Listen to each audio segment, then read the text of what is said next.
ശ്രീമദ് ഭാഗവതത്തിലെ 8-ാം സ്കന്ധത്തിലേക്ക് നമ്മൾ കടക്കുമ്പോൾ ആദ്യം കാണുന്നത് ഭാഗവതത്തിലെ ഒരു ഗംഭീരമായൊരു ഭാഗമാണ്.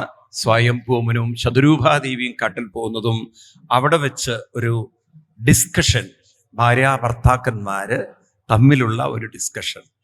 അതായത് ഒരു കുടുംബജീവിതത്തിൻ്റെ പൂർണ്ണതയിലേക്ക് എത്തണമെങ്കിൽ അവസാനം തപസ്സുകളിലൂടെ കടന്നു പോകണം, ജപങ്ങളിലൂടെ കടന്നു പോകണം. കാരണം ജീവിതത്തിൻ്റെ ആത്യന്തികമായ ലക്ഷ്യം പൂർണ്ണത കൈവരിക്കലാണ്, മാനസികമായി വളരലാണ്, വികസിക്കലാണ്.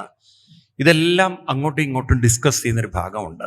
ഇത്തിരി ഡീപ്പാണത്, സബ്ജക്റ്റ് വളരെ ഡെപ്താണ്. അത് സ്വയം ഇരുന്ന് വായിക്കണം നിങ്ങൾ. ഏതായാലും പ്രധാനപ്പെട്ട ഒരു കഥ ഗജേന്ദ്രമോക്ഷമാണ്. നമ്മൾ ആ ഗജേന്ദ്രമോക്ഷത്തിലേക്ക് കടക്കുന്നു. ഇപ്പം ഗജേന്ദ്രമോക്ഷം കഥ നിങ്ങൾക്കൊക്കെ അറിയാം, എല്ലാവർക്കും അറിയുന്ന കഥയാണ്. കാട്ടിൽ ആനക്കൂട്ടം, അതിനൊരു നേതാവ്, ആ ഗജേന്ദ്രനും ഗജേന്ദ്രൻ്റെ ആനകളും അല്ലെങ്കിൽ ആളുകളും ബന്ധുക്കളും വലിയ വരൾച്ച വന്ന് കുടിക്കാൻ വെള്ളമില്ല, ആഹാരമില്ലാതെ കഷ്ടപ്പെട്ട് വിഷമിക്കുമ്പോൾ ആനകളല്ലേ കിലോമീറ്ററോളം നടന്നോളും. അങ്ങനെ വെള്ളം അന്വേഷിച്ച് നടന്ന് ദൂരെ ഒരു തടാകത്തിൽ എത്തിച്ചേരുന്നു.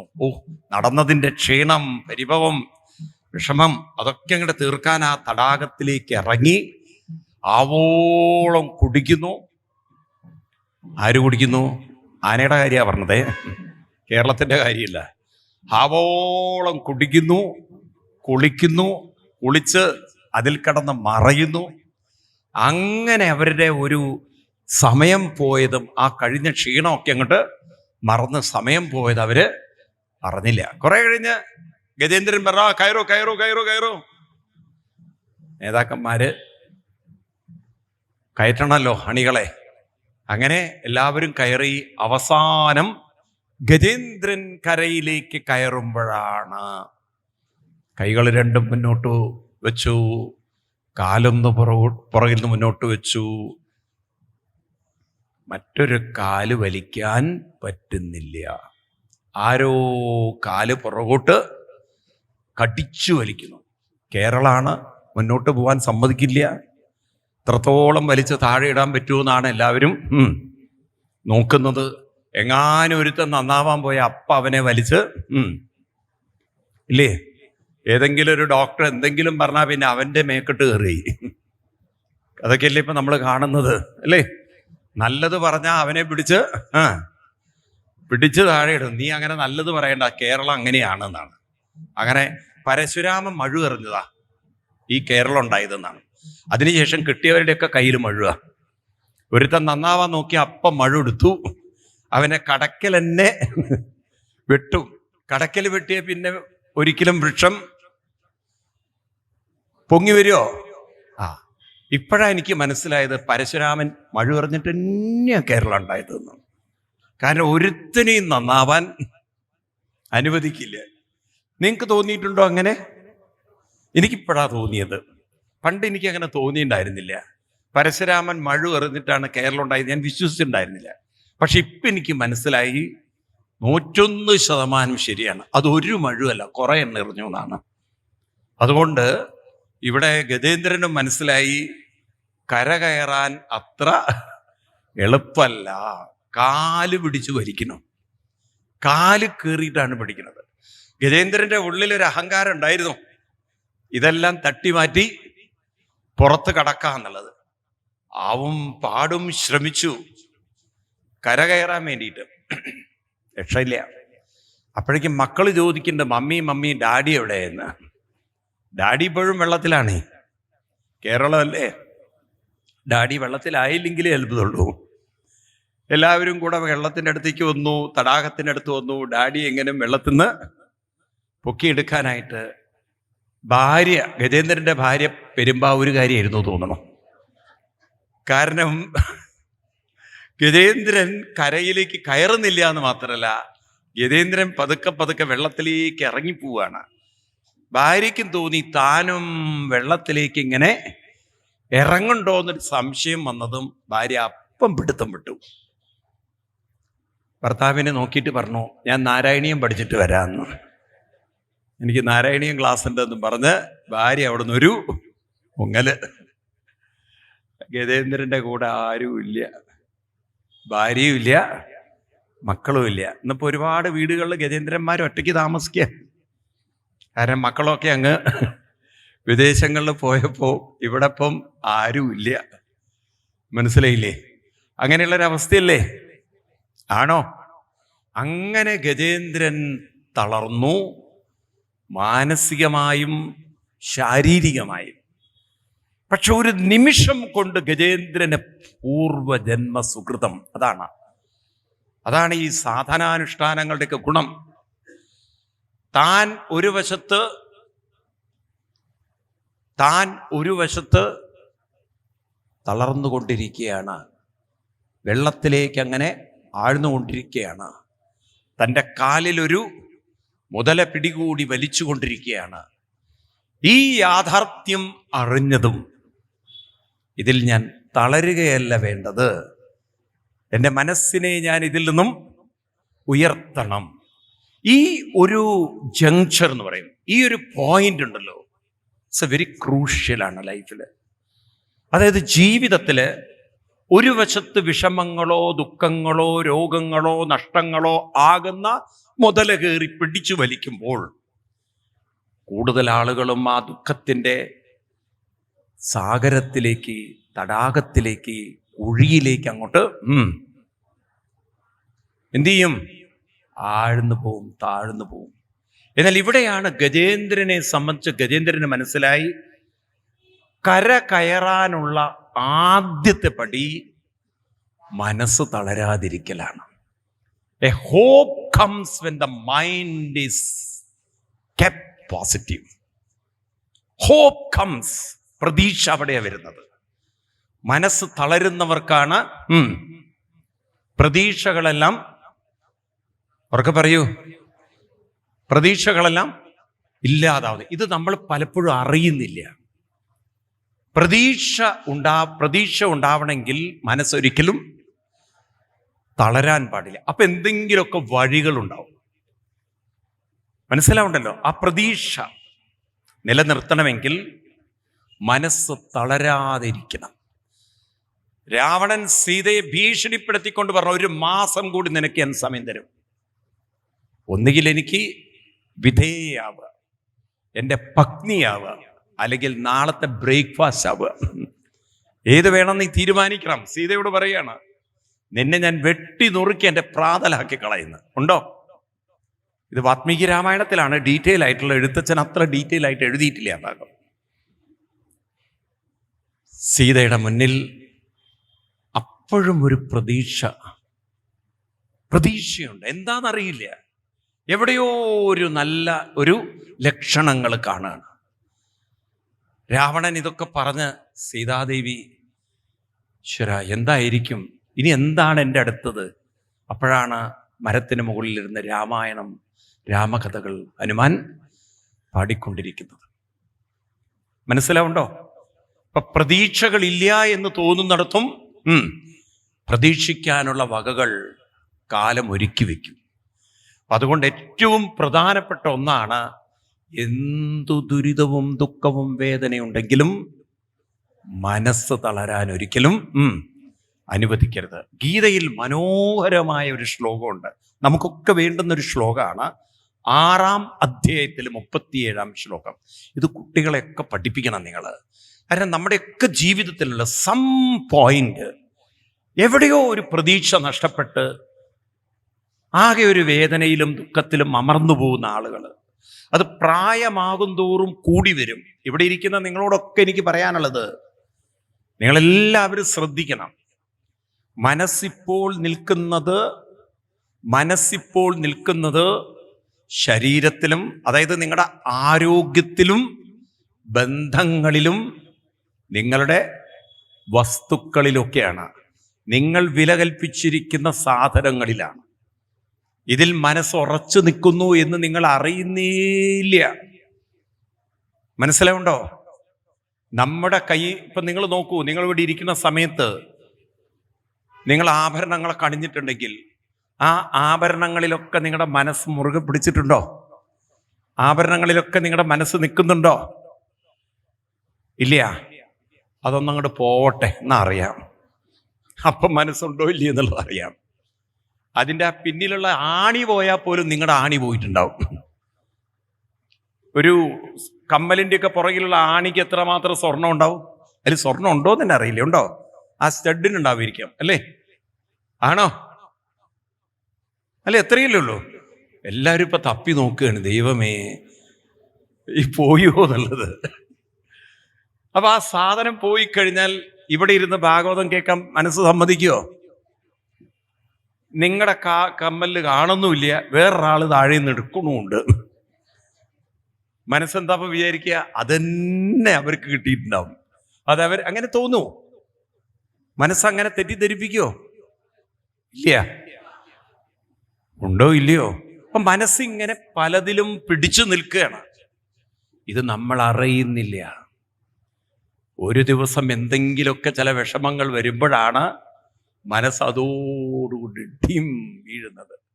അതുകൊണ്ടാണ് ചിലവർക്ക് ചില വിഷമങ്ങളിൽ നിന്ന് കരകയറാൻ അത്ര എളുപ്പത്തിൽ. അവർക്ക് പറയൂ. ഇപ്പൊ നമ്മൾ മനസ്സിലാക്കണം, മനസ്സിപ്പോൾ നിൽക്കുന്നത് അനിത്യമസുഖം ലോകം. ഗീതയിലെ ഈ വരികൾ നിങ്ങൾ ഓർക്കണം. ഞാൻ 6-ാം അധ്യായം പറഞ്ഞത് വിട്ടോളൂ, 9-ാം അധ്യായത്തിലേക്ക് വരിക. 9-ാം അധ്യായം, ഈ സത്യം നിങ്ങൾ ഉൾക്കൊള്ളണം. 9-ാം അധ്യായത്തിലെ ഗീതയിലെ 9-ാം അധ്യായത്തില് ലാസ്റ്റ് പോർഷൻ, അനിത്യമസുഖം ലോകം ഇമം പ്രാപ്യ ഭജസ്വമാം. ശ്ലോകം നമ്പർ കൃത്യം എനിക്ക് ഓർമ്മയില്ല, തോന്നുന്നു പ്രോബബ്ലി ഒരു 27 or 28 അങ്ങനെ എന്തോ ലാസ്റ്റ് പോർഷനാണത്. സെക്കൻഡ് ശ്ലോകാണ്, അനിത്യമസുഖം ലോകം ഇമം പ്രാപ്യ ഭജസ്വമാം. ആർക്കെങ്കിലും പറയാൻ പറ്റുമോ ശ്ലോകം നമ്പർ? ആരുടെങ്കിലും കയ്യിലുണ്ടോ ഗീത? 39 33. അതിലെ സെക്കൻഡ് ശ്ലോകം അല്ലേ? ഇത് ഓർത്ത് വെക്കുക എല്ലാവരും ഒന്ന് പറയൂ. അനിത്യം അസുഖം ലോകം ഇമം പ്രാപ്യ ഭജസ്വമാം എന്ന് പറഞ്ഞാൽ എന്താർത്ഥം? നിങ്ങളുടെ മനസ്സിപ്പോൾ നിൽക്കുന്നത് അനിത്യമായതിലാണ്, എന്ന് വെച്ചാൽ നമ്മുടെ കൂടെ ഉണ്ടാവാത്തതിലാണ്. അസുഖം, അത് നമുക്ക് സുഖമല്ല തരിക. കൈവിട്ടുപോയാൽ നമുക്കത് എന്ത് തരും? അസുഖം. അസുഖം എന്ന് പറഞ്ഞാൽ രോഗം എന്നുള്ള അർത്ഥത്തിലല്ല, ഉള്ള സുഖം അത് ഇല്ലാതാക്കും. പിന്നീട് അസുഖം, അടുത്ത വരി എന്താണ്? അനിത്യം അസുഖം ലോകം. ഈ ലോകം, നമ്മുടെ കയ്യിലുള്ള ഈ ഇപ്പൊ കൊണ്ടു നടക്കുന്ന സാധനങ്ങളൊക്കെ, നിങ്ങളുടെ ശരീരം, ബന്ധങ്ങള് എല്ലാം അനിത്യവുമാണ്, അസുഖവുമാണ്. മീൻസ് അത് നമ്മുടെ കൂടെ ഉണ്ടാവില്ല, അത് നമുക്ക് ദുഃഖങ്ങൾ തരാം. അതുകൊണ്ട് ഇമം പ്രാപ്യ, ഇവിടെ ജീവിച്ചിരിക്കുമ്പോൾ മാം ഭജസ്വ, എന്ത് വേണം? ആരെ ഭജിക്കണം? ഭഗവാനെ ഭജിക്കണം. ഇത് മറക്കരുത്. ഇതൊരു നിമിഷം കൊണ്ട് മനസ്സിലായി ഗജേന്ദ്രന്. എൻ്റെ മനസ്സ് ഞാൻ ഒരിക്കലും കൈവിടരുത്. ഒരു സിറ്റുവേഷൻ വന്നിട്ട്, ഒരു ക്രൈസിസ് വന്നിട്ട്, ഒരു വല്ലാത്ത ട്രാജഡി വന്നിട്ട് മനസ്സിനെ റിക്കവർ ചെയ്യാൻ ശ്രമിച്ചാൽ ഇംപോസിബിളാണ്. കാരണം മനസ്സിനെ അങ്ങനെ പെട്ടെന്ന് നമുക്ക് ഒരു യൂ ടേൺ എടുക്കാൻ പറ്റില്ല. ഇത് കാറൊക്കെ ആണെങ്കിൽ പറ്റുമായിരിക്കാം. ഒരു വിഷമത്തിലേക്ക് കൂപ്പുകുത്തുന്ന മനസ്സിനെ പെട്ടെന്ന് അതിൽ നിന്നും ഒരാൾക്ക് കൊണ്ടുവരാൻ പറ്റുമോ? പുറത്തേക്ക് കൊണ്ടുവരാൻ പറ്റുമോ? ഉറക്കെ പറയൂ നിങ്ങൾ. അപ്പൊ നമ്മൾ മനസ്സിലാക്കണം, എപ്പോഴാണ് നമ്മുടെ മനസ്സ് കൈവിട്ട് പോവുക നമുക്കറിയില്ല. അപ്പൊ അതുവരെ കാത്തിരിക്കണോ, അതോ ഇപ്പോഴേ ആ ഒരു തിരിച്ചറിവിൽ ജീവിക്കണോ? എപ്പോഴെങ്കിലും എന്നെങ്കിലും എൻ്റെ മനസ്സ് കൈവിടാനൊരു ഇടവരികയാണെങ്കിൽ കൈവിട്ടു പോവാതിരിക്കാനുള്ള ഒരു പിടി ഞാനിപ്പോഴേ കരുതി വെക്കണമെന്ന്. സമ്പത്ത് കാലത്ത് ദൈവത്ത് വെച്ചാൽ അപ്പം കഷ്ടപ്പെടേണ്ടി വരില്ല. അപ്പൊ ഒന്ന് മുറുകെ പിടിക്കാനുള്ള ഒരു പിടി ഒരുക്കി വെക്കണോ? വേണോ വേണ്ടയോ? ഇതാണ് ആത്മീയത, ഇതാണ് നമ്മുടെ അനുഷ്ഠാനം, ഇതിനാണ് നിങ്ങൾ ജപിക്കുന്നത്. പക്ഷെ കഷ്ടകാലത്തിന് ഇതൊന്നും ആരും പറഞ്ഞു തരാത്തത് കൊണ്ട് നമ്മളിതൊക്കെ ചടങ്ങായി കൊണ്ട് നടന്നു. പൂജാമുറിയുള്ളവർ അവിടെ പോയി കുറച്ചു നേരം പിറുപിറുക്കും, ഒരു ചന്ദനത്തിനെയും കാണിച്ചുരുട്ടും, ഞാനൊരു വീട്ടിൽ പോയപ്പോൾ എനിക്ക് വളരെ സങ്കടം തോന്നിയത്, അവിടെ നല്ല ഭംഗിയുള്ളൊരു ഗുരുവായൂരപ്പൻ്റെ വിഗ്രഹം, പഴയ വിഗ്രഹം, മൂക്ക് കറുത്തിരിക്കുന്നു. ചോദിച്ചു, ഇവിടെ എന്താ കറുത്തിരിക്കുന്നതെന്ന്. അപ്പം പറഞ്ഞു, ചന്ദനത്തിരി മണപ്പിച്ചാന്ന്. ചോദിച്ചു, അതെന്തിനാ മണപ്പിച്ചതെന്ന്. അല്ല, ഇപ്പോഴത്തെ ചന്ദനത്തിരിക്കൊന്നും വാസനയില്ലേ സ്വാമിന്ന്. അപ്പം ഗുരുവായൂരപ്പൻ നല്ലോണം മണത്തോട്ടെ എന്ന് വെച്ചിട്ട് മൂക്കിൻ്റെ അടുത്ത് പിടിപ്പിച്ചിരിക്കുന്നു. എന്താ ഒരു ആലോചിച്ച് നോക്കൂ. ചില വീടുകളിലൊക്കെ പോയാൽ നമുക്ക് വിഷമം തോന്നും. ഓടക്കുഴൽ ഊരി വെക്കുക. കണ്ടില്ലേ നിങ്ങൾ? ഇവിടെയുണ്ടോ? ഈ ഭാഗത്തുണ്ടോ? അങ്ങനെയൊക്കെ ഉണ്ടോ? ഊരി വെച്ചവരാരെങ്കിലും ഉണ്ടോ അങ്ങനെ വീട്ടിൽ? ആരും ഇപ്പം കൈപൊക്കില്ല. ഞാനൊരു അനുഭവം പറയണം. ആ വീടൊന്നും പറയാൻ പാടില്ലല്ലോ. അവിടെ ചെല്ലുമ്പം അവിടുത്തെ കൃഷ്ണന്റെ വിഗ്രഹത്തിൽ ഓടക്കുഴലില്ല. അപ്പം ഞാനത് കണ്ടു. അപ്പം ആ അമ്മയ്ക്കിത് മനസ്സിലായി, ഞാനത് കണ്ടു എന്നുള്ളത്. ഞാൻ തിരിച്ച് അവിടെ നിന്ന് ഭക്ഷണമൊക്കെ കഴിച്ച് വീണ്ടും ആ വിഗ്രഹത്തിലേക്കുമ്പോൾ മാതൃഭൂമി ഇവരെ ചുരുട്ടി വെച്ചിരിക്കുന്നു. ഞാൻ ചോദിച്ചു, എന്തു മുതലാണ് കൃഷ്ണൻ മാതൃഭൂമി ഊതാൻ തുടങ്ങിയതെന്ന്. അപ്പൊ പറഞ്ഞു, സ്വാമി ഏതെങ്കിലും പ്രഭാഷണത്തിൽ ഇത് അടിച്ചാൽ ഞങ്ങൾക്കൊരു മോശമല്ലേ. ഞാൻ ചോദിച്ചു, എന്തിനത് ഊരി വെച്ചത് എന്താണ്? അപ്പൊ ആരോ പറഞ്ഞത്രേ, ഈ കൃഷ്ണൻ ഓടക്കോൾ എടുത്ത സമ്പത്തല്ല ഊതിക്കളയുന്ന. ഇതെന്താ കൃഷ്ണൻ എന്താ കുഴൽപ്പണത്തിന്റെ ഇടപാടോ? ഓരോ പൊട്ടത്തരങ്ങളും മണ്ടത്തരങ്ങളും ആവർത്തിച്ച ആളുകളുടെ തലയിൽ കയറിപ്പോയി. പലപ്പോഴും നമ്മൾ വിദേശങ്ങളിൽ പോകുമ്പോഴാണ് നമ്മൾ എത്ര പുറകിലാണെന്നറിയാം. നിങ്ങൾക്കറിയൂ, ഹിന്ദു മതം ആചരിക്കുന്ന ഒരു നാടുണ്ട്, ഏറ്റവും കൂടുതൽ മുസ്ലിങ്ങൾ ജീവിക്കുന്ന ഇന്തോനേഷ്യയിൽ. അത് നാടിൻ്റെ പേരാണ് ബാലി എന്ന് പറയുന്ന ഐലൻഡ്. ഏതാണ്? അവിടെ സ്ത്രീകളൊക്കെ കാലത്ത് 5 മണിക്ക് എണീറ്റ് ഗായത്രി ചൊല്ലും. ഗായത്രി, ഞാൻ അനവധി തവണ യാത്ര ചെയ്ത ആളാണ്. ഗായത്രി ചൊല്ലും. എന്നാൽ നമ്മുടെ നാട്ടിലാണെങ്കിലോ അത് ചൊല്ലിയ ദോഷം, ഇത് ചൊല്ലിയ ദോഷം, ഒക്കെ ദോഷക്കാരാണ്. എന്തിനാ ഈ ദോഷം പറയേണ്ടത്? നമ്മിനെ ചൊല്ലണ്ടല്ലോ. അങ്ങനെ നമ്മൾ എക്സ്ക്യൂസ് അടിച്ച് എന്തായി? നമ്മൾ ഈ സംസ്കാരത്തിൽ നിന്നും വളരെ നാമജപ സംസ്കാരത്തിൽ നിന്നും നമ്മൾ വളരെ അകലെയായിപ്പോയി. അതുകൊണ്ട് ഇത്തരം ദോഷം ചിന്തിക്കുന്ന ആളുകളോട് എനിക്ക് പറയാനുള്ളത്, ദോഷം ചിന്തിക്കുന്ന മനസ്സ് തന്നെ ദോഷമാണ്. ഇത് അധർമ്മകൃതസ്ഥാനം സൂചകസ്യാഭിതഭവേന്നാണ്. ശ്രീമദ് ഭാഗവതം 1-ാം സ്കന്ധം 16-ാം അധ്യായം 22-ാം ശ്ലോകം, 17-ാം ശ്ലോകം 22-ാം അധ്യായം 1, 17, 22. ഇത് അധർമ്മകൃതസ്ഥാനം സൂചകസ്യാഭിതഭവേന്നാണ്. ആരുടെ മനസ്സിലാണോ അധർമ്മം ചിന്തിക്കുന്നത്, ഇത് തെറ്റാണ് ചിന്തിക്കുന്നത്, അത് തന്നെ അവരുടെ മനസ്സ് തന്നെ ഒരു പാപ മനസ്സാണതാണ്. പാപ മനസ്സുകൾക്ക് അത്തരത്തിലുള്ള അധർമ്മ ചിന്ത തോന്നുള്ളൂ. ഒരു കാര്യം വ്യക്താക്കണേ, നിങ്ങൾ കുളിച്ചാലും കുഴപ്പമില്ല, കുളിച്ചില്ലെങ്കിലും കുഴപ്പമില്ല, നാമജപത്തിന് ഇതൊന്നും നോക്കണ്ടല്ല. അപവിത്ര പവിത്രോ വാ സർവാവസ്ഥംഗതോ വിവാ യസ്മരേത് പുണ്ടരീകാക്ഷം സഭാക്യാഭ്യന്തര ശുചീന. മനസ്സിലായില്ലേ? ശരീരത്തിന് എന്ത് അശുദ്ധി ഇരുന്നോട്ടെ അതൊന്നും നോക്കണ്ട. നാമജപത്തിനെ ഈ അശുദ്ധിയൊന്നും ബാധിക്കില്ല. നിങ്ങൾ വൃന്ദാവനത്തിൽ പോകുമ്പോൾ അവിടുത്തെ മെയിൻ ക്ഷേത്രമാണ് ബാങ്കി ബിഹാരി ക്ഷേത്രം. മെയിൻ ടെമ്പിളാണ് അത്. പണ്ട് കാലത്ത് ഹരിദാസ് സ്വാമികൾ എന്ന് പറഞ്ഞ വലിയ മഹാനുണ്ടായിരുന്നു. അദ്ദേഹത്തിൻ്റെ മുന്നിൽ ഭഗവാൻ പ്രകടമായതിൻ്റെ സ്മരണാർത്ഥം ഉണ്ടാക്കിയ വിഗ്രഹമാണ് ഈ ബാങ്കി ബിഹാരി ക്ഷേത്രം. അപ്പൊ ഈ ഹരിദാസ് സ്വാമികൾ, അദ്ദേഹം നാമത്തിൻ്റെ അത്രയും അതിലങ്ങനെ മുഴുകി കിടക്കുന്ന ആളാണ്. അതുകൊണ്ടാണ് അദ്ദേഹം ഹരിദാസ് എന്നുള്ള പേര് തന്നെ. നിങ്ങൾ കഥകളൊക്കെ കേട്ട് കാണും. പണ്ട് അക്ബറുടെ ആസ്ഥാന കവിയായിട്ട് ടാസൻ എന്ന് പറഞ്ഞ ഒരാളുണ്ടായിരുന്നു. വലിയ കേട്ടുണ്ടോ? അദ്ദേഹത്തിന്റെ ഗുരുവായിരുന്നു ഈ ഹരിദാസ് സ്വാമികൾ. അക്ബറുടെ കാലത്ത് അക്ബർ മുസ്ലിം ആയിരുന്നെങ്കിലും അദ്ദേഹത്തിന് ഭയങ്കര ഹിന്ദു സംസ്കാരമുള്ള ഒരാളും കൂടിയായിരുന്നു.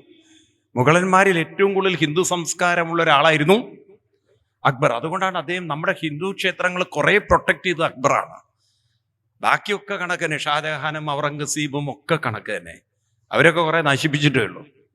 പക്ഷെ ഇദ്ദേഹം കുറെ സംരക്ഷിച്ചു. കാരണം ഇദ്ദേഹത്തിന് ഒരു ഭക്തിയൊക്കെ വന്നത് ഈ ഹരിദാസ് സ്വാമികളിലൂടെ, ഈ ടാസിലൊക്കെയാണ്. അത്ര ഒരു ഭക്തിയായിരുന്നു അവരൊക്കെ. അപ്പൊ ഈ ഹരിദാസ് സ്വാമികൾക്ക് ഒരു ദോഷം ഉണ്ടായിരുന്നു, കുഴപ്പം. അന്നൊന്നും ഇന്നത്തെ പോലെ ടോയ്ലറ്റ് സിസ്റ്റങ്ങളില്ല, ഒക്കെ പുറത്തു പോകലല്ലേ. അതാണല്ലോ വെളിക്ക് പോവുക എന്നൊക്കെ പറയാം പഴയ കാലത്ത്, അല്ലേ? ഇന്നത്തെ സിസ്റ്റങ്ങളില്ലല്ലോ പഴയ കാലത്ത്. ഉണ്ടായിരുന്നോ? അപ്പൊ ഈ ആള് ഈ പുറത്തു പോകുന്ന സമയത്ത് ടോയ്ലറ്റിൽ പോകുമ്പം നാക്കിങ്ങനെ വളച്ച് കടിച്ചു വെക്കും.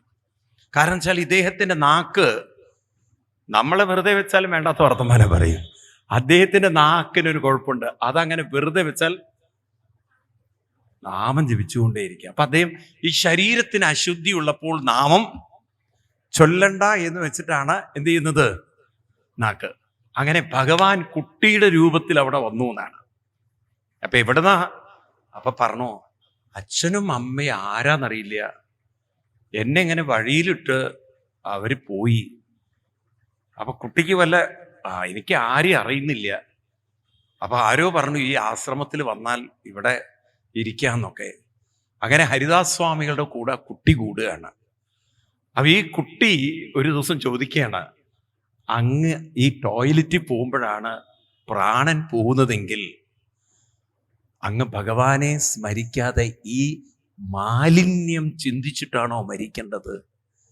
ഭഗവാന്റെ നാമത്തെ ഈ മാലിന്യം വല്ലതും അലട്ടുവോ? അങ്ങ് വിഷ്ണു സഹസ്രനാമൊക്കെ ചൊല്ലുന്ന ആളല്ലേ? അതിൽ പറയുന്നില്ലേ ഭഗവാൻ എല്ലാ മാലിന്യത്തിനും അതീതനാണ്, ഒരു കളങ്കവും ഏൽക്കാത്തവനാണ് ഭഗവാൻ. അങ്ങനെയുള്ള ആ ഭഗവാനെ, ഭഗവാന്റെ നാമത്തെ ശബ്ദാധിക ശബ്ദ സഹശിശിര സർവരീകര എന്നൊക്കെ പറഞ്ഞ മന്ത്രങ്ങളൊക്കെ അങ്ങ് പഠിക്കുന്നതല്ലേ? അപ്പൊ ഈ കുട്ടിയുടെ ഈ അറിവിന് മുമ്പിൽ തൊഴുതുകൊണ്ട് ചോദിച്ചു, അങ്ങ് ആരാണ്? അല്ല, ഞാൻ ചോദിക്കുന്ന ചോദ്യത്തിന് അങ്ങ് ഒരു ഉത്തരം തരണം. ഈ നാക്ക് വളച്ച് അങ്ങ് ടോയ്ലറ്റിൽ പോകുമ്പോൾ ജീവൻ പോകുന്നത് ഭഗവാനെ സ്മരിക്കാതെയല്ലേ? അത് നല്ലതാണോ? ഇദ്ദേഹത്തിന് തോന്നി കുട്ടി പറയുന്നതിലൊരു കാര്യമുണ്ട്. അപ്പൊ അദ്ദേഹം വിചാരിച്ചു, ഇനിയിപ്പോ അതൊന്നും നോക്കണ്ട, ഇനിയിപ്പോ നാമം ചൊല്ലിക്കൊണ്ട് തന്നെ പോവാം. തിരിച്ചു വന്നപ്പോ കുട്ടിയെ കണ്ടില്ല എന്നാണ്. അങ്ങനെ അദ്ദേഹം ഇരുന്ന് ധ്യാനിക്കുകയാണ്. ആരാണ്? ഭഗവാൻ പറഞ്ഞു, ഇത് പറഞ്ഞു തരാൻ വേണ്ടി വന്നതാണെന്ന്. ആ കണ്ട രൂപത്തെ, മുന്നിൽ കണ്ട രൂപത്തെ ശില്പികളോട് പറഞ്ഞിട്ടാണ് അത്ര ഇന്നത്തെ ബാങ്കി ബിഹാരി ക്ഷേത്രത്തില് പ്രതിഷ്ഠയുണ്ടാക്കിയത് എന്നുള്ളൊരു ഒരു കഥ പറയും. എന്ന് പറഞ്ഞാൽ എന്താ അർത്ഥം? ഭഗവാന്റെ സ്മരണത്തിന് യാതൊരു ശുദ്ധാശുദ്ധങ്ങളും പറയൂ. ഇപ്പൊ ആര് നിങ്ങളോട് എന്ത് ചൊല്ലരുത് എന്ന് പറഞ്ഞാൽ ഉടനെ പറയണം, നിങ്ങൾ ചെയ്യണ്ട, എനിക്ക് എന്താ ചെയ്യേണ്ടത് എന്നുള്ളത് എനിക്കറിയാം. കാരണം അങ്ങനെയുള്ളവര് വഴി തെറ്റിക്കാൻ ശ്രമിച്ചാൽ അതൊരിക്കലും നമ്മൾ കേൾക്കാൻ കൂട്ടാക്കരുത്. കാരണം ഭഗവാന്റെ നാമം ചൊല്ലുന്നവരെ ഭഗവാൻ ഒരു തെറ്റുകാരായി ഒരിക്കലും പറയൂ കാണില്ല. അത് ആരോ തെറ്റിദ്ധരിച്ചിട്ടാണ് ഇങ്ങനെയൊക്കെ പറയുന്നത്, ഇത് ചൊല്ലരുത്. അങ്ങനെ ഒന്നുമില്ല. കാരണം നമ്മുടെ നാട്ടിൽ പറയുന്നതല്ല മറ്റ് നാടുകളിലുള്ള സമ്പ്രദായം. ഇപ്പൊ നോക്കൂ, നമ്മളിപ്പോ ക്ഷേത്രത്തിന്റെ അടുത്തൊന്നും ശവം വെക്കില്ല. വെക്കുവോ? എന്നാ നിങ്ങൾ ആ പശുപതി ക്ഷേത്രത്തിൽ പോയി കഴിഞ്ഞാൽ, എവിടെ പശുപതി എവിടെയാ?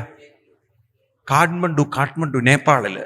ആ അമ്പലത്തിന്റെ മതിലിനോട് ചേർന്നിട്ടാണ് കത്തിക്കുക. ആരെങ്കിലും പോയിട്ടുണ്ടോ അറിയില്ല അവിടെയൊക്കെ? കാഠ്മണ്ഡു ക്ഷേത്രത്തില്. മനസ്സിലായില്ലേ? ഇനി ഒരു കഥയും കൂടി പറഞ്ഞാൽ നിങ്ങൾക്ക് അത്ഭുതം തോന്നും. ഉജ്ജയിൻ മഹാകാളേശ്വർ ക്ഷേത്രം കേട്ടിട്ടുണ്ടോ? അവിടുത്തെ രാവിലത്തെ അഭിഷേകം എന്താണെന്നറിയോ നിങ്ങൾക്ക്? ഭസ്മാഭിഷേകം. എവിടുന്നാ കൊണ്ടുവരാന്നറിയോ? ചിതയിൽ നിന്ന്. എവിടുന്നാണ്? ചിതയിൽ കത്തിച്ച ഭസ്മം കൊണ്ട് അഭിഷേകം ചെയ്യാൻ. ചിന്തിക്കാൻ പറ്റുമോ നിങ്ങൾക്ക്? ഭഗവാന് യാതൊരു ദോഷങ്ങളുമില്ല. അപ്പൊ അതുകൊണ്ട് നാമജപത്തിന് യാതൊരു, ഉറക്കെ പറയണം, ദോഷമില്ല. ഇവിടെയാണ് ഗജേന്ദ്രൻ അദ്ദേഹത്തിന് ആ പൂർവജന്മ സ്മൃതി കൊണ്ട് ആ ഭഗവാന്റെ സ്മരണം വന്നതും പിന്നെ അങ്ങോട്ട് ഭഗവാനെ അങ്ങോട്ട് സ്തുതിക്കുന്ന അതിഗംഭീരമായ സ്തുതിയാണ് ഭാഗവതത്തിലെ 8-ാം സ്കന്ധത്തിലെ 3-ാം അധ്യായത്തിലെ ഗജേന്ദ്ര സ്തുതി. ഇതൊന്ന് വായിച്ചു പഠിക്കണം കേട്ടോ. എല്ലാവരും പ്രായമുള്ളവരൊക്കെ ഒന്ന് പഠിക്കണേ. അതിഗംഭീരമായൊരു സ്തുതിയാണ് ഗജേന്ദ്ര സ്തുതി. എല്ലാവർക്കും പഠിക്കാൻ പറ്റിയൊരു സ്തുതിയാണ്. ചൊല്ലാലോ? കയ്യിലുണ്ടല്ലോ പുസ്തകം കുറേ പേർക്ക്. ഭാഗവതം 8-ാം സ്കന്ധം 3-ാം അധ്യായം. ഓം നമോ ഭഗവതേ തസ്മൈ ഏതച്ഛിദാത്മകം പുരുഷായാദിബീജായ പരേശായ ധീമഹി യസ്മിന്നിദം യതശ്ചേദം യേനേദം യഇദം സ്വയം യോസ്മാത് പരസ്മാശ്ച പരസ്തം പ്രപദ്യേ സ്വയംഭുവം. കാണുന്നുണ്ടോ നിങ്ങൾ? ഞാൻ ചൊല്ലുന്നൊക്കെ കാണുന്നുണ്ടോ? സമയത്തിന്റെ കുറവുള്ളോട് ഞാൻ അവിടുന്ന് ഇവിടുന്നൊക്കെ എടുത്ത് കട്ട് ചെയ്ത് പറയണേ. തസ്മൈ നമ പരേശായ ബ്രഹ്മണേനന്ദശക്തയേ അരൂപായോരൂപായ നമാശ്ചര്യകർമ്മണേ നമാത്മപ്രദീപായ സാക്ഷിണേ പരമാത്മനേ നമോ ഗിരം വിദൂരായ മനസശ്ചേതസാമപി സത്വേന പ്രതിലഭ്യായ നൈഷ്കർമ്മേണ വിപസ്സിതാം നമ കൈവല്യനാഥായ നിർവാണസുഖസംവിദേ നമഃ ശാന്തായ ഘോരായ മൂഢായ ഗുണധർമ്മിണി നിർവിശേഷായ സാമ്യായ നമോ ജ്ഞാനകനായ ച ക്ഷേത്രജ്ഞായ നമസ്തുഭ്യം സർവാധ്യക്ഷായ സാക്ഷിണേ പുരുഷായാത്മമൂലായ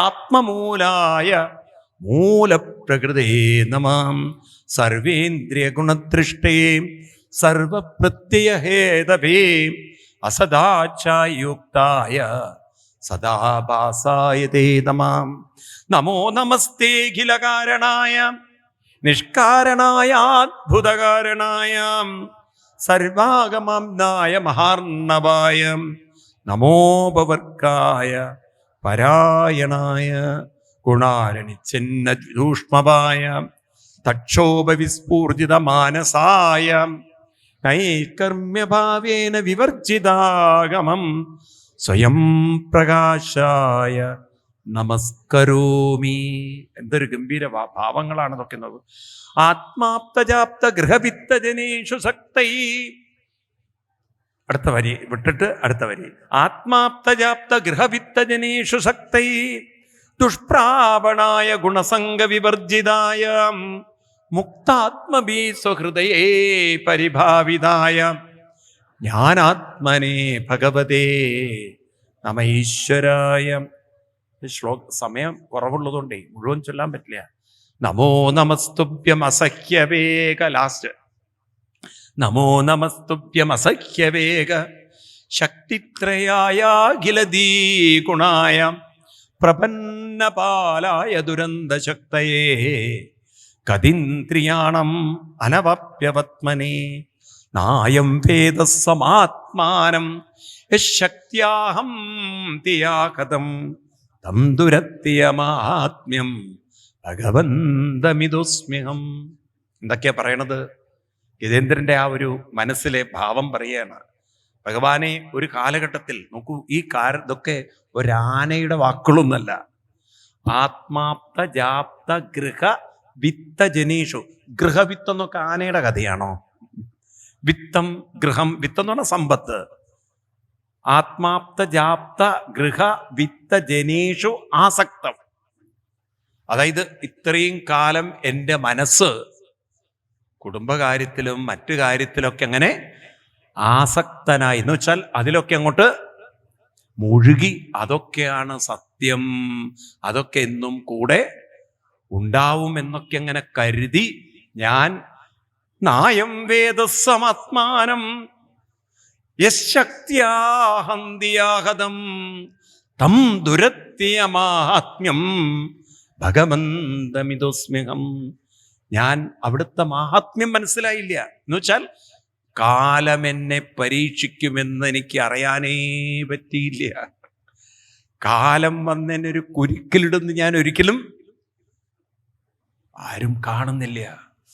കാലം എവിടെയാണ് നമ്മളെ കൊണ്ടുപോയി തള്ളിയിടുന്നത് എന്നറിയുന്നില്ല ഇല്ലേ? ഓർക്കാപ്പുറത്ത് രോഗങ്ങളൊക്കെ വന്ന് വളരെ മാനസികമായി തളരുന്നവരില്ലേ? ഉണ്ടോ ഇല്ലയോ? അവിചാരിതമായി അപ്രതീക്ഷിതമായി മരണങ്ങളൊക്കെ സംഭവിക്കുന്നില്ലേ? ഉണ്ടോ ഇല്ലയോ? ഇതൊക്കെ നമ്മുടെ ജീവിതത്തിൽ ഈ അടികൾ കിട്ടുമ്പോഴാണ് അറിയുന്നത് ഞാനീ പിടിച്ചു വെച്ചതൊന്നും എൻ്റെ കൂടെ ഉണ്ടാവില്ല. ഈ അടി ഭഗവാനെ എൻ്റെ കണ്ണു തുറപ്പിച്ചു. ഇനി ഞാൻ അങ്ങേ ഒരിക്കലും മറന്നു പോകരുത്. അങ്ങയുടെ ആ ഒരു നാമത്തിലുള്ള പാദത്തിലുള്ള പിടി ഇനി വിട്ടുപോകരുത്. നമോ നമസ്തുഭ്യമസഖ്യവേഗ ശക്തിത്രയായ ഗുണായ പ്രപന്നപാലായ ദുരന്തശക്തയേ കതീന്ദ്രിയാണാമനവപ്യവത്മനെ. ഇനി ഭഗവാനെ ഞാൻ അങ്ങേ ഒരിക്കലും വിസ്മരിക്കാതെ ജീവിക്കാൻ എനിക്ക് സാധിക്കട്ടെ. ഇപ്പം നമ്മുടെ ജീവിതത്തിൽ പ്രയോറിറ്റി ഭഗവാനല്ല. ഇപ്പം നമ്മുടെ ജീവിതത്തിൽ കുടുംബകാര്യങ്ങൾ കഴിഞ്ഞിട്ടുള്ളൊരു ഭഗവാനേ ഉള്ളൂ. ഇപ്പം രാവിലെ കുളിച്ച് ജപിച്ചിട്ട് വീട്ടുകാര്യങ്ങളൊക്കെ തുടങ്ങുന്നവർ എത്ര പേരുണ്ട്? അതിനൊരു പ്രാധാന്യം കൊടുത്തുകൊണ്ട്, അപ്പം അങ്ങനെ ഒരു പ്രാധാന്യം കൊടുത്തുകൊണ്ടുള്ളൊരു ജീവിതം, അത് ക്രമേണ അത് ചടങ്ങാവരുത്. മനസ്സിലായില്ലേ? അത് വെറുതെ ഇരുന്നിട്ടോ വിശ്വമഷട്കാരോ ഭൂതഭവ്യ ഭവൽപ്രഭു, ആ ഭൂതങ്ങളൊന്നും നന്നാവില്ല എന്നുള്ള രീതിയിൽ മനസ്സ് എവിടെയോ കിടക്കണോ, ഇവിടെ ഭൂതഭവ്യ ഭവൽപ്രഭു ഭൂതഗത് ഭൂതബുദ്ഭാവു ഭൂതാത്മാ ഭൂതഭാവനാന്ന് പറഞ്ഞിട്ട് ചൊറി പറഞ്ഞിട്ട് ചൊല്ലിയിട്ട് എന്താ കാര്യം? അങ്ങനെ ചൊറി പറഞ്ഞിട്ട് കാര്യമുണ്ടോ? അവ ചൊല്ലുന്നതിൽ അത്രയും മനസ്സ് ലയിച്ചത് ആസ്വദിച്ച് അങ്ങനെ രസിച്ചുകൊണ്ട് ചൊല്ലാൻ പറ്റുന്നവർ എത്ര പേരുണ്ട്? അങ്ങനെ ചൊല്ലാൻ പറ്റുന്നവരാണ് ശരിക്കും ഭക്തരെ. അങ്ങനെ വെറുതെ ചടങ്ങ് പോലെ ചൊല്ലിയിട്ട് കാര്യമില്ല. വെറുതെ ചടങ്ങ് പോലെ നിങ്ങൾ അമ്പലത്തിൽ പോയിട്ട് കാര്യമില്ല. 5 മിനിറ്റെങ്കിൽ 5 മിനിറ്റ് നിങ്ങൾ ആ ഒരു നാമജപത്തിൽ അങ്ങനെ പറയൂ, ലയിച്ചുകൊണ്ട്. മനസ്സിലായില്ലേ? ഇത് ഭാര്യയും ഭർത്താവും കൂടെ ഗുരുവായൂരിൽ പോവും. എന്നിട്ട് നടക്കുമ്പോൾ ആ പ്രദക്ഷിണം വെക്കുമ്പോൾ പാൽപ്പായസം മേടിക്കണോ ശർക്കര പായസം മേടിക്കണോ, പാൽപ്പായസം മേടിക്കണോ ശർക്കര പായസം മേടിക്കണം. ഈ പാൽപ്പായസം മേടിക്കണ ശർക്കര പായസം മേടിക്കണ കാര്യം പറഞ്ഞിട്ടാ പ്രദക്ഷിണം വെക്കുന്നത്. എന്ത് ഗുരുവായൂരിൽ പോയിട്ടാ കാര്യം? ആരെയാണ് നിങ്ങൾ കാണാൻ പോകുന്നത്? അതുകൊണ്ടാണ് പറഞ്ഞത് ആത്മീയതയിൽ കൂട്ടുകൂടരുത് എന്ന്. ആത്മീയതയിൽ എപ്പോഴും ഒറ്റയ്ക്കേ പോവാവൂ. കാരണം കൂടെ ആരെങ്കിലും ഉണ്ടെങ്കിൽ ചൊറി പറഞ്ഞുകൊണ്ടേയിരിക്കും.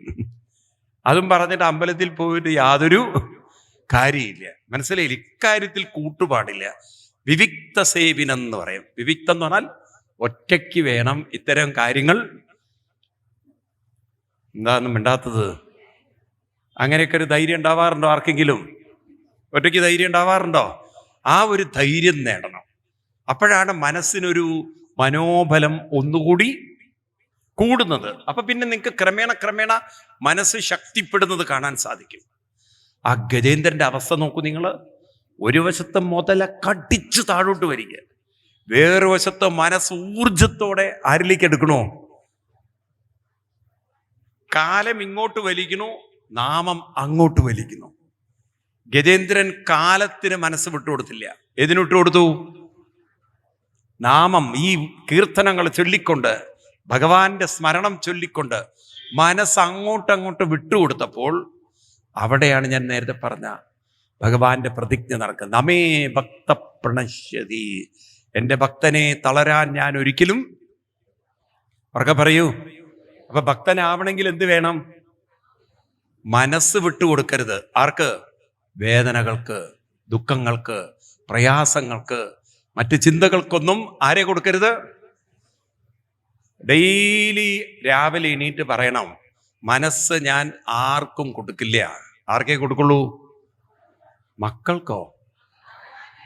നന്നായി തന്നെ. എന്നാല് മക്കൾക്ക് കൊടുക്കാനാണോ മനസ്സ്? ഞാൻ ഭഗവാന്. പക്ഷെ ഭഗവാൻ പിന്നെയുള്ളൂ, മക്കളാണ് ആദ്യം വരിക. ആദ്യ ചിന്തയൊക്കെ വരിക ആണോ? അപ്പൊ ആ ഒരു ചിന്ത വരണം, ഭഗവാനാണ് എൻ്റെ മനസ്സ് കൊടുക്കേണ്ടത്. കുറച്ചു നേരമെങ്കിലും, ഒരു 108 തവണയെങ്കിലും നാമം ജപിച്ച് ബാക്കി കാര്യങ്ങളൊക്കെ തയ്യാറാവണം. അപ്പൊ അതിനൊക്കെ നേരത്തെ എന്ത് ചെയ്യണം? എണീക്കണം. അതിനെ കുറച്ച് നേരത്തെ കിടന്നുറങ്ങണം. രാത്രി 12 മണി വരെ ഇരുന്ന് തോണ്ടിയിട്ട് കാലത്ത് എന്ത് നാമം ജപിക്കാനാണ്?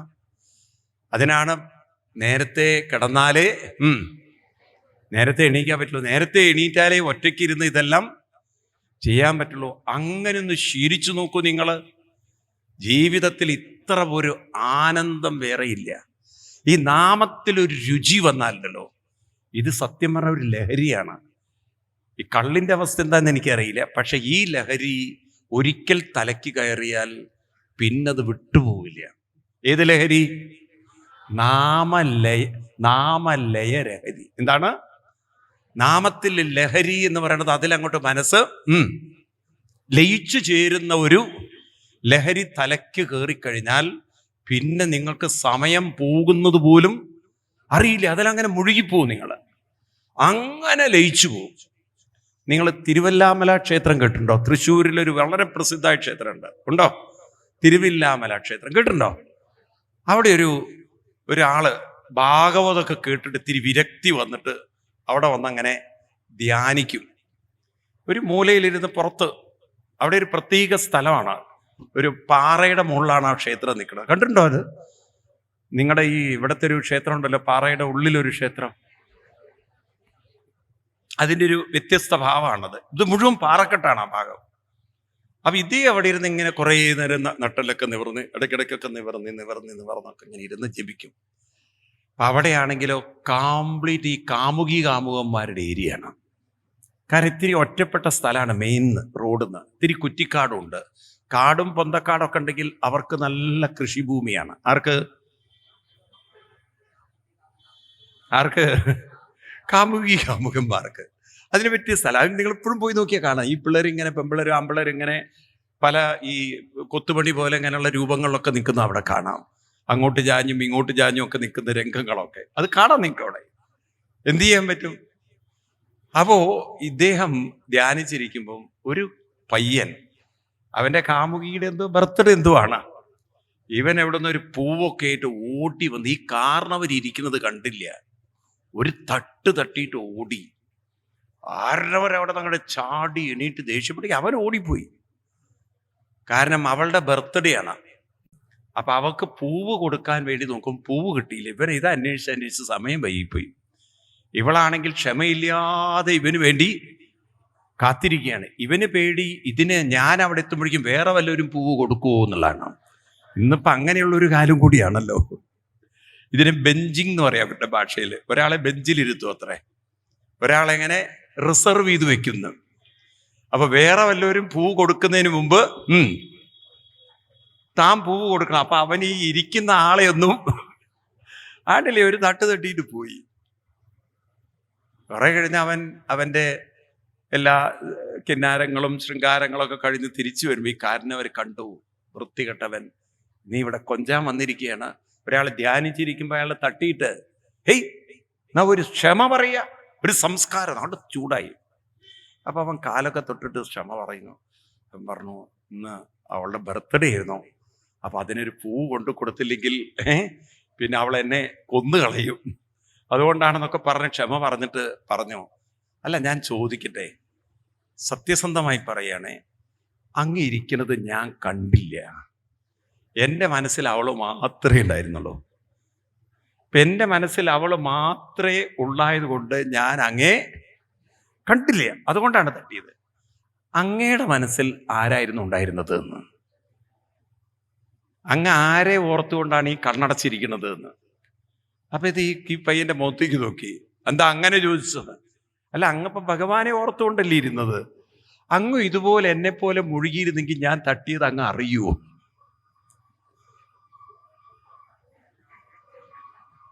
അവിടെയാണ് കാര്യം.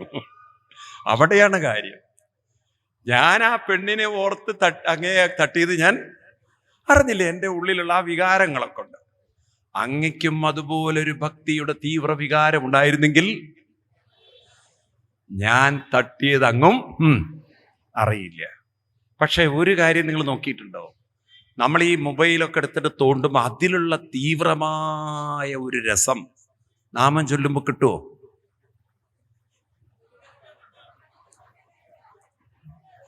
അത്ര തീവ്രമായൊരു മുഴുകൽ നാമം ചൊല്ലുമ്പോൾ മുഴുകുമോ? സത്യം പറയണം, നുണ പറയരുത്. എത്ര പേർക്ക് അങ്ങനെ മുഴുകും മനസ്സ്? അപ്പൊ നമ്മൾ പഠിക്കണം. ലൗകിക കാര്യത്തിൽ വാസന ഉണ്ട്, ആത്മീയ വാസനയ്ക്ക് അങ്ങോട്ട് ബലം വന്നിട്ടില്ല, ശക്തി വന്നിട്ടില്ല, തീവ്രത വന്നിട്ടില്ല. ഭാഗവതത്തിന്റെ ആദ്യ ഭാഗത്തൊരു കഥ കണ്ടില്ലേ നിങ്ങൾ? പരീക്ഷിത്ത് മഹാരാജാവ് ചത്ത ഒരു പാമ്പിനെ ശമീകിയുടെ കഴുത്തിലിടുമ്പോൾ രാജാവ് ചെയ്ത പ്രവൃത്തിയൊന്നും ആ മഹർഷി അറിഞ്ഞില്ല. അത്ര ഒരു ലയം അദ്ദേഹത്തിനുണ്ടായിരുന്നാണ്. മനസ്സിലാവുണ്ടോ? ഈ തലത്തിലേക്ക് നമുക്ക് മാനസികമായി ഉയരണം. മനസ്സിലാവുണ്ടല്ലോ, അത്രയും ഉയരാൻ സാധിക്കും. ആ ഗജേന്ദ്രൻ ആ മനസ്സ് അങ്ങോട്ട് സമർപ്പിച്ചപ്പോൾ മുതല കടിച്ച കാര്യങ്ങളൊക്കെ മറന്നു. അങ്ങനെയുള്ള ഭക്തനെ ഭഗവാൻ കൈവിടില്ല. ഇനി നമ്മൾ കാണും 9-ാമത്തെ സ്കന്ധത്തിൽ അഹം ഭക്തപരാധീനഹി അസ്വതന്ത്ര ഇവദ്വിജ സാധുവിർഗ്രസ്ത ഹൃദയ ഭക്തൈ ഭക്തജനപ്രിയ. ആരാരോട് പറയുന്നതാണെന്ന് അറിയോ? ആർക്കെങ്കിലും പറയാൻ പറ്റുമോ? ഇതാരുടെ കഥയാണെന്നെങ്കിലും പറയാൻ പറ്റുമോ? 9-ാം സ്കന്ധത്തിലെ 4-ാം അധ്യായത്തിലെ 64, 65, 66 ശ്ലോകങ്ങളിലൊക്കെ വരുന്ന അംബരീഷ ചരിതം എന്ന് പറയും. ഏതാണ് അവിടെ പറയുന്നതാണ്? അഹം ഭക്തപരാധീന. എവിടെയാ ഭക്തൻ? ഭഗവാൻ ഇരിക്കുന്നത് ഭക്തന്റെ അധീനതയിലാണ്. എവിടെയാണ്? നമ്മുടെ അധീനതയിലാണ് ആരിയിരിക്കുന്നത്? അങ്ങനെയുള്ള ഭക്തനെ കഥം തിക്തും ഉത്സഹേ. കഥം അഹം തിക്തും. ഞാൻ അങ്ങനെയുള്ള ഒരു ഭക്തനെ, മനസ്സിലാവില്ലേ സംസ്കൃതമൊക്കെ കുറച്ച്? കഥം, എപ്രകാരം, തിക്തും, കൈവിടാൻ എനിക്ക് എങ്ങനെ സാധിക്കും? സാധവോ ഹൃദയം മഹ്യം സാധൂനാം ഹൃദയം ത്വഹം മദന്യത്തേന ജാനന്തി നാഹം തേഭ്യോ മനാഗപി. എന്റെ ഹൃദയത്തിൽ ഭക്തനും ഭക്തന്റെ ഹൃദയത്തിൽ ഞാനും. ഭഗവാൻ ആരുടെ കൂടെ ഉണ്ടാവുക? ആരുടെ കൂടെ ഉണ്ടാവുക? ആരാണ് ഭക്തൻ? ആരാണ് ഭക്തൻ? അത് നിങ്ങൾക്ക് ഉറപ്പ് വന്നില്ലെങ്കിൽ നിങ്ങൾ അമ്പലത്തിൽ പോയിട്ടും കാര്യമില്ല.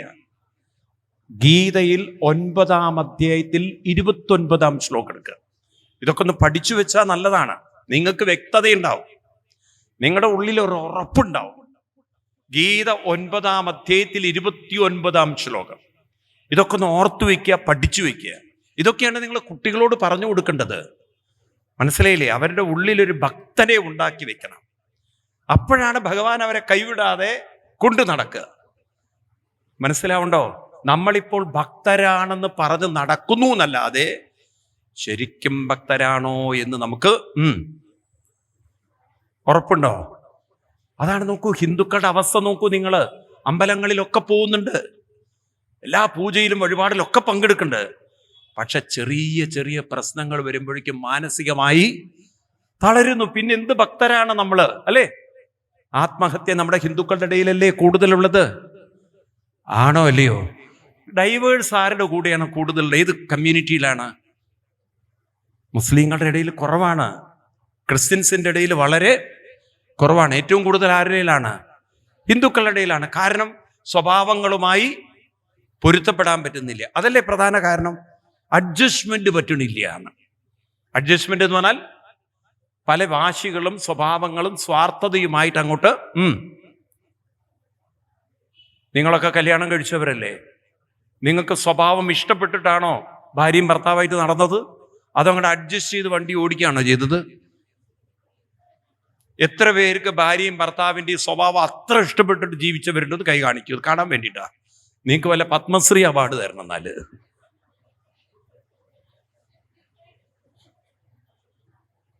അങ്ങനെ ആരെങ്കിലും കണ്ടിട്ടുണ്ടോ? ഞാൻ കേട്ടിടത്തോളം കാലം എൻ്റെ വീട്ടിൽ വരെ അച്ഛനും പറയും, എത്ര എത്ര ആലോചന വന്നതായിരുന്നു ദൈവമേ. ഇത് തന്നെയാണ് അമ്മയും പറയാ, ആരാവോ ഈ ജാതകം നോക്കിയതെന്ന്. ഒരുവിധം വീടുകളിലൊക്കെ നിങ്ങൾ പറഞ്ഞിട്ടില്ല, എത്ര എത്ര ആലോചന വന്നതായിരുന്നു, ഇതായിരിക്കും വിധിച്ചിട്ടുണ്ടാവുക. അത് അങ്ങനെ ചിന്തിച്ചിട്ടില്ലേ? എത്ര പേര് ചിന്തിച്ചിട്ടുണ്ട്? എന്നിട്ട് ആ പൊരുത്തം പറഞ്ഞ് നടക്കണത്. അവിടെ പൊരുതി നടന്നിട്ടേ ഉള്ളൂ. 10-ൽ 8 പൊരുത്തണ്ടത്രേ. 10-ൽ 8 പൊരുത്തല്ല, 10 മിനിറ്റിനുള്ളിൽ 8 പ്രാവശ്യം പൊരുതുകയാണ്. അതുകൊണ്ടാണ് നമ്മളെ ഹിന്ദുക്കളുടെ കല്യാണത്തിനുണ്ടല്ലോ, നോക്കിയിട്ടുണ്ടോ നിങ്ങൾ? 2 ബൊക്കെ കൊടുക്കും. അത് നമ്മുടെ ഹിന്ദുക്കളുടെ കല്യാണത്തിലേ ഉള്ളൂ കൂടുതൽ. അപ്പം മറ്റവരും തുടങ്ങി. ഈ ബൊക്കെ എന്തിനാന്നൊരു പിടിയില്ല. മാല എന്ന് പറഞ്ഞാൽ സ്വീകരിക്കലാണ്, മോതിരം ഒരു സുരക്ഷിതത്വമാണ്, വസ്ത്രം എന്നത് അതിനി ഒരു കുടുംബമാവുന്നതിൻ്റെ സംരക്ഷണം ഏറ്റെടുക്കുന്നതിൻ്റെ ഭാഗമാണ്. ഏത് വാസ്തവത്തിൽ അത്രേ ഉണ്ടായിരുന്നുള്ളൂ, മാല, മോതിരം, വസ്ത്രം. പിന്നീടാണ് ഏത് വന്നത്? ഈ ബൊക്കെ വന്നത്. അതെന്താന്നൊരു പിടിയില്ല. പിന്നെയാ മനസ്സിലായത് അത് ഗദയുടെ പ്രതീകമാണ് അത്രേ. ഗതയുടെ പ്രതീകമാണ്. ഇനി നമുക്ക് യുദ്ധം വീട്ടിൽ പോയിട്ട് തുടങ്ങാന്ന്. അന്ന് തുടങ്ങും ധർമ്മക്ഷേത്രേ കുരുക്ഷേത്രേ സമവേത. എവിടെ പൊരുത്തം? അപ്പൊ നോക്കൂ, നിങ്ങളൊക്കെ അങ്ങോട്ട് അഡ്ജസ്റ്റ് ചെയ്ത് ജീവിച്ചതിന് കാരണം കുറെ ഒരു മെന്റൽ ശക്തി ഉള്ളത് കൊണ്ടാണ്. ആണോ? കുറെ പൊറുക്കാനും കുറെ അങ്ങോട്ട് അതൊക്കെ അങ്ങോട്ട് വിട്ടേക്കാം. അതൊക്കെ അങ്ങനെ ഒരു ജീവിതമാണോ? അല്ലെ? അങ്ങനെയൊക്കെ അഡ്ജസ്റ്റ്മെന്റ് അല്ലേ? ഇന്നത്തെ തലമുറകൾക്ക് അതിനുള്ള മനോബലം വളരെ. അപ്പൊ നോക്കൂ, അഡ്ജസ്റ്റ്മെന്റിന്റെ പ്രശ്നമല്ല, മെന്റൽ പവർ ഇല്ല. എന്തില്ല? മനസ്സിന്റെ ശക്തിയില്ല. അതിനെന്താ കാരണം? നല്ലൊരു ഭക്തി എന്താണെന്ന് നിങ്ങൾ പറഞ്ഞു കൊടുത്തില്ല. ഈ മനോബലം ഉണ്ടാവണമെങ്കിൽ 9-ാം അധ്യായം 29-ാം ശ്ലോകം എടുത്തു എല്ലാവരും. സമോഹം സർവഭൂതേഷു നമേദ്യേഷോസ്തിന പ്രിയ. എവിടെയാണ് ഭഗവാൻ ഇരിക്കുന്നത്? ആ ശ്ലോകം എടുത്തു നോക്കൂ നിങ്ങൾ. ഭഗവാൻ അത്ര വ്യക്തമായിട്ടാ പറയണ. സമം അഹം സർവഭൂതേഷു, സർവഭൂതേഷു അഹം സമ എന്ന് പറഞ്ഞാൽ എന്താ അർത്ഥം? അർത്ഥാവോ സംസ്കൃതത്തില്? സർവഭൂതേഷു എന്ന് പറഞ്ഞാൽ എല്ലാ ഭൂതങ്ങളുടെയും ഷൂ എന്നല്ല അർത്ഥം. എല്ലാ ഭൂതങ്ങളിലും അഹം സമ, ഞാൻ ആരിലും കൂടുതലുമില്ല. പക്ഷെ എന്ത് ചിലവർക്ക് ഭഗവാന്റെ ശക്തി തോന്നുന്നത്? എന്ത് ചിലർക്ക് ഭഗവാന്റെ അനുഗ്രഹം തോന്നുന്നത്? ചിലർക്ക് എന്തേ ഭഗവാൻ എന്നെ കൈവിട്ടു, ഭഗവാൻ എന്നോടൊന്നും ഒരു താല്പര്യമില്ല. തോന്നാറില്ലേ? പലപ്പോഴും തോന്നാറില്ലേ? അതെന്ത് ചിലവരങ്ങനെ ദുർബലരായത്? അപ്പൊ ആരുടെ കൂടെയാണ് ഭഗവാൻ നിൽക്കുക? ഭഗവാൻ പറയണു, എനിക്ക് ആരോടും ഒരു പ്രത്യേകിച്ച് പ്രിയവുമില്ല, ആരോടും ഒരു അപ്രിയവുമില്ല. പിന്നെ എന്തേ ചിലവരുടെ കൂടെ ഭഗവാൻ ഒരു കൂടുതലുണ്ടെന്നൊരു തോന്നൽ? ആരുടെ കൂടെയാണ് ഭഗവാൻ ഉണ്ടാവുക? ഏ ഭജന്തി തുമാം ഭക്തിയ. അതാണ് അണ്ടർലൈൻ ചെയ്യേണ്ടത്. ആരാണോ എന്നെ ഭക്തിയോടെ, ഭക്തി എന്ന് പറഞ്ഞാൽ ആസക്തി, മറക്കരുത്. എപ്പോഴും ഭക്തി എന്നുള്ള വാക്കോർക്കുമ്പോൾ നാമത്തിലുള്ള ആസക്തിയാണ്, നാമത്തിലുള്ള രതിയാണ്, നാമത്തിലുള്ള പ്രിയമാണ്, നാമത്തിലുള്ള കൂടുതലുള്ളൊരു താല്പര്യത്തിന്റെ പേരാണ് ഭക്തി, ആസക്തി എന്നൊക്കെ പറയുന്നത്. അങ്ങനെയുള്ള ഒരാളെ ഭഗവാൻ പറയണു, അങ്ങനെയുള്ള ഒരു ഭക്തനെ ഞാൻ ഒരിക്കലും കൈവിടില്ല. ആ ഭക്തി ഉള്ളവര് വളരെ പറയൂ കുറവാണ്. അതാണ് നമ്മൾ പറഞ്ഞു കൊടുക്കേണ്ടത്. ഏ ഭജന്തിതു മാം ഭക്തിയ. ആരാണോ എന്നെ ഭക്തിയോടുകൂടി ഭജിക്കുന്നത്, അഹം തേഷു തേ മയി, ഞാൻ അവരിലും അവരെന്നിലും ഉണ്ട്. ഇതൊക്കെ ഭഗവാന്റെ പ്രഖ്യാപനങ്ങളാണ്. അതുകൊണ്ട് തന്നെ ഗജേന്ദ്രൻ ഭഗവാനിൽ അങ്ങോട്ട് മനസ്സുറപ്പിച്ചു. ഏതിനെക്കുറിച്ച് ചിന്തിച്ചില്ല? ഇവിടെ കാല് മുതല കടിച്ചു വലിക്കുന്ന കാര്യമൊക്കെ അങ്ങോട്ട് മറന്നു. ഭഗവാൻ അവിടെ പ്രകടമായി എന്നാണ്. ഗരുഡാരൂഢനായി ഭഗവാൻ പ്രകടമാവുകയാണ്. ഒരു നിമിഷം ഗജേന്ദ്രൻ നോക്കുമ്പോഴുണ്ട് തൻ്റെ ഗരുഡന്റെ പുറത്ത് ഇതാ ഭഗവാൻ ഗരുഡാരൂഢനായി വരുന്നു. അപ്പോഴേക്കും ഭഗവാൻ തൻ്റെ ചക്രമെടുക്കുന്നു, ആ മുതലയുടെ തല അങ്ങോട്ട് വെട്ടിമാറ്റുന്നു. അപ്പോഴേക്കും ഗജേന്ദ്രൻ തുമ്പിക്കൈ കൊണ്ട് ആ തടാകത്തിൽ നിന്നും ഒരു താമരപ്പൂ എടുത്ത് ഭഗവാന്റെ നേരെ നീട്ടിക്കൊണ്ട്, അതിഗംഭീരാണ് ആ ഭാവം. സോന്തസരസ്വരുബലേന ഗൃഹീതാത്തോ ദൃഷ്ട്വാകരുൽമതി ഹരിം കൗഭാത്തചക്രം ഉക്ഷിപ്യ സാംഭുജകരം ഗിരമാഹ കൃശാൽ നാരായണ അഖില ഗുരു ഭഗവൻ നമസ്തേ.